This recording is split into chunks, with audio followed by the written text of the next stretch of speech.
Major জিয়ার নেতৃত্বে east Bengal রেজিমেন্টের সৈনিকেরা তারা অস্ত্র ধারণ করে এই হারমাত বাহিনীকে প্রতিহত করেছে। এই সত্য আওয়ামী লীগ স্বীকার করে না। তারা মনে করে তাদের নেতার বক্তৃতাতেই বোধহয় দেশটি স্বাধীন হয়েছে। সুতরাং এটিকে রাজনৈতিক যুদ্ধ বলে চালিয়ে দেওয়া যে প্রচেষ্টা, এটি আওয়ামী লীগের দীর্ঘদিনের অপকৌশলেরই একটি অংশ। আওয়ামী লীগ এবং শেখ মুজিবুর রহমানের 24 বছরের সংগ্রাম ছিল পাকিস্তানি কাঠামোতে স্বায়ত্তশাসন অর্জনের সংগ্রাম। তারা বেলুচিস্তান, পাঞ্জাব, সিন্ধু যেভাবে যতটুকু স্বায়ত্তশাসন ভোগ করে, সেই স্বায়ত্তশাসনের জন্যই তিনি 6 পয়েন্ট প্রোগ্রাম দিয়েছিলেন, সেজন্যই তারা নির্বাচনে গিয়েছিলেন। কিন্তু 25শে মার্চ পাক বাহিনীর হত্যাযজ্ঞ চালানোর ফলে দৃশ্যপট সম্পূর্ণ পরিবর্তিত হয়ে যায় এবং এই দৃশ্যপটে তখন স্বাধীনতা ঘোষণা করা ছাড়া সাধারণ মানুষের আর কোনো অপশন ছিল না। এবং যখন দিক বিদ্যুৎ জ্ঞানশূন্য, জ্ঞানহারা হয়ে জনগণ পালিয়ে যাচ্ছিল, সাধারণ মানুষ গ্রামে গ্রামান্তরে উদ্ভ্রান্তের মতো ছুটে বেরিয়েছিল, সেই সময় মেজর জিয়ার নেতৃত্বে ইস্ট বেঙ্গল রেজিমেন্টের সৈনিকেরা তারা অস্ত্র ধারণ করে এই হারমাত বাহিনীকে প্রতিহত করেছে। এই সত্য আওয়ামী লীগ স্বীকার করে না। তারা মনে করে তাদের নেতার বক্তৃতাতেই বোধহয় দেশটি স্বাধীন হয়েছে এবং পরবর্তীকালেও এই যুদ্ধকে রাজনৈতিক যুদ্ধ হিসাবে দেখাবার চেষ্টা করেছে। এই যুদ্ধ ছিল সাধারণ মানুষের যুদ্ধ। দলমত নির্বিশেষে বাংলাদেশের সাধারণ মানুষ এই যুদ্ধে অংশগ্রহণ করেছে এবং তাদের মিলিত প্রচেষ্টার ফলেই এই দেশটি স্বাধীন হয়েছে। সেখানে 25শে মার্চের পর আওয়ামী লীগের ভূমিকা ছিল অত্যন্ত গৌণ। আমরা তাদেরকে অনুরোধ করেছিলাম, আমরা সৈনিকেরা অনুরোধ করেছিলাম একটি সরকার গঠন করে বিশ্ববাসীর কাছ থেকে আমাদের সেই স্বাধীনতা ঘোষণার স্বীকৃতি আদায়ের জন্যে। আমাদের কথা অনুধাবন করে তারা একটা সরকার গঠন করেছেন, বাস এই পর্যন্ত। তারপর থেকে জীবন বিপন্ন করে যুদ্ধ করেছে সাধারণ মানুষ। বিশেষ করে এই মুক্তিবাহিনী গঠন করেছি আমরা, যারা পাক সেনাবাহিনী থেকে বিদ্রোহ করে মুক্তিবাহিনী গঠন করেছি। সুতরাং এটিকে রাজনৈতিক যুদ্ধ বলে চালিয়ে দেওয়া যে প্রচেষ্টা, এটি আওয়ামী লীগের দীর্ঘদিনের অপকৌশলেরই একটি অংশ এবং এটি জনগণ কখনো গ্রহণ করে নাই।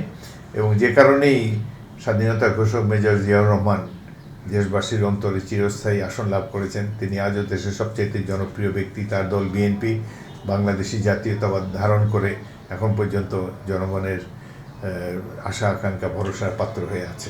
নগদের সর্বোচ্চ বার 167 টাকা রিচার্জে পাবেন 1 লাখ টাকা পুরস্কার। আরও আছে প্রতি সপ্তাহে পুরস্কার ও ক্যাশব্যাক। 1971 সালের 31 জুলাই তারিখে আমরা ময়মনসিংহের কামালপুরের শত্রুঘাঁটি আক্রমণ করেছিলাম। এই শত্রুঘাঁটিতে বেলুচ রেজিমেন্টের একটি কোম্পানি দীর্ঘদিন ধরে সিমেন্টের বাংকার বানিয়ে কামানের গোলা তাদের সহায়তা করার জন্য প্রস্তুত ছিল। তারা একটা শক্ত রক্ষণ ব্যূহ সেখানে গড়ে তুলেছিল। আমরা এই ঘাঁটিটি আক্রমণ করি মাত্র 200 সৈনিক নিয়ে, যার মধ্যে 150 ছিল সদ্য 1 মাস ট্রেনিং প্রাপ্ত ছাত্র। এদেরকে 1 মাসের ট্রেনিং দিয়ে আমরা দুঃসাহসী যোদ্ধায় পরিণত করেছি। তাদের যুদ্ধের কোনো পূর্ব অভিজ্ঞতা ছিল না, একটি রাইফেল তারা স্পর্শ করেও দেখেনি। শত্রু ঘাঁটির সামনে ছিল মাইনফিল্ড এবং তাদের কাঁটাতারের বেড়া এবং 155 প্যাকহাউ অর্থাৎ শত্রুর কামানের গোলাও ফেলার জন্য প্রস্তুত ছিল।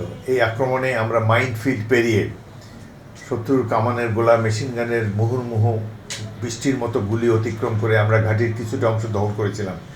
কিন্তু আমাদের 200 জনের মধ্যে 100ই আমাদের হতাহত হয়। আমার বন্ধু ক্যাপ্টেন সালাউদ্দিন মমতাজ এই যুদ্ধে শহীদ হন, আমি নিজেও আহত হই। তো 2 জন কমান্ডার না থাকার ফলে আমরা এই দখলকৃত এলাকা ছেড়ে পিছিয়ে আসতে হয়েছিল। এটি নিয়ে আমি একসময় ইংল্যান্ডে ট্রেনিংয়ে গিয়েছিলাম তাদের স্টাফ কলেজে। তো তারা যখন যুদ্ধের কাহিনী শুনতে চাইতো, যখন কামালপুর আক্রমণের কথা তাদেরকে বর্ণনা করতাম, তারা পিন পতন নিস্তব্ধতার মধ্যে আমার কথা শুনতো এবং শেষে তারা মন্তব্য করত যে কামানের সাহায্য ছাড়া আমরা যে আক্রমণ করেছিলাম এটি একটা অসম্ভব পরিকল্পনা ছিল এবং কোনো নিয়মিত বাহিনী সৈনিকের পক্ষে, কোনো প্রফেশনাল আর্মির পক্ষে এইভাবে কামানের সাহায্য ছাড়া এত শক্ত শত্রু ঘাঁটি দখল করা সম্ভব নয়। কেবলমাত্র সুইসাইড স্কোয়াডের পক্ষে, যারা দেশের জন্য জীবন দিতে সদা প্রস্তুত, এই ধরনের যুবকরা এই ধরনের আক্রমণ পরিচালনা করতে পারে।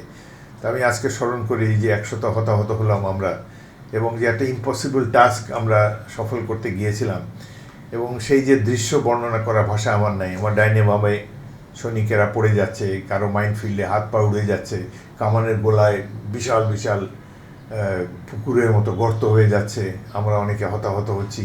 এই দৃশ্যের মধ্যে দিয়ে যে এই যে তরুণ ছাত্র দল এবং ইস্ট বেঙ্গল রেজিমেন্ট, আমার ইউনিট 1ম ইস্ট বেঙ্গলের সৈনিকরা যেভাবে শত্রু বাংকারের দিকে অগ্রসর হচ্ছিল, এই দৃশ্য কল্পনা করলে আজও অভিভূত হই। এবং এটি কোনো সাধারণ সৈনিকের দ্বারা কখনোই সম্ভব নয়। একমাত্র দেশপ্রেমে উজ্জীবিত, জীবন বিসর্জন করার জন্য সদা প্রস্তুত মুক্তিসেনারাই এই ধরনের আক্রমণ চালাতে পারে। এই অভিজ্ঞতা একটি বিরল অভিজ্ঞতা আমার জন্যে।